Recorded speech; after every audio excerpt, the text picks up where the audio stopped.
सभापति महोदय, मुझे तो एक हमारे अभी मेरे से पहले साथी बोल रहे थे, ये कह रहे थे कि साहब बड़ी पड़ोसी मुल्क की साजिश हो सकती है। मुझे तो ये साजिश केंद्र सरकार की लग रही है। सभापति महोदय, डेनमार्क का दूध बेचना है, इसलिए 16 राज्यों में ये बीमारी होने के बावजूद इसको राष्ट्रीय आपदा घोषित नहीं करा। और मेरी मांग है देश के प्रधानमंत्री जी से, ये राष्ट्रीय आपदा घोषित करो। सिर्फ घड़ियाली आंसू बहाने से कुछ नहीं होता, गाय को घर में पालते हुए। और मैं तो मंत्री जी से कहना चाहता हूं, मंत्री महोदय, देसी गाय का संवर्धन करिए, उसकी नस्ल सुधारिए। ये जो कल एक एमएलए साहब गाय लेकर के आ गए थे, वो तो देसी थी नहीं। विधानसभा के आगे जो गाय ले आए, वो तो अमेरिकन गाय पकड़ के ले आए, वो गाय भाग गई। उस गाय ने इनका हेज भी नहीं करा, ये पॉकेट में पकड़ ले आए उनको। मैं कहना चाहता हूं सभापति महोदय, एक यहाँ इंजेक्शन का जिक्र करा गया है विधानसभा में, कई साथियों ने बोला गोटपोक्स। ये गोटपोक्स है क्या?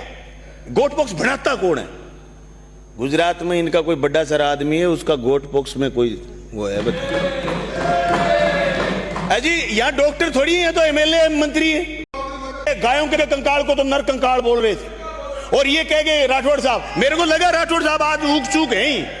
ये राठौड़ साहब एक बात और कह गए कि साहब आपने पशु बीमा खत्म करा। नहीं राठौड़ साहब, आपकी सरकार ने खत्म करा था पशु बीमा। और मंत्री जी आप शुरू करिए, इन्होंने तो खत्म कर दिया, और ये तो झूठे आंकड़े देने में आजकल माहिर हैं। आप शुरू क्यों नहीं कर रहे? पशु बीमा आप शुरू करिए।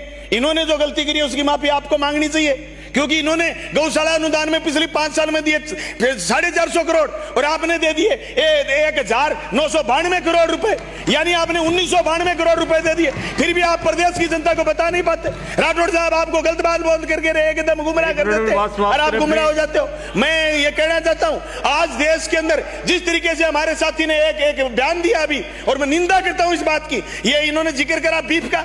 आज बीफ का व्यापार मोदी जी के देश में राज सत्ता में आने के बाद कितना बड़ा है, इस बात का आंकड़ा आपको जानने की जरूरत है। 14,000 करोड़ का बीफ का व्यापार था, जो 51,000 करोड़ तक पहुंच गया, ये मोदी जी के राज में आने के बाद हुआ है। और ये कह रहे थे, केरल का जिक्र कर रहे थे, इनके किरण रिजिजू जो केंद्र के मंत्री हैं, वो गौमांस का खुला प्रचार करते हैं और खुला खाने के हाँ करते हैं। गोवा में इनकी सरकार बची है गौमांस का नाम लेकर के।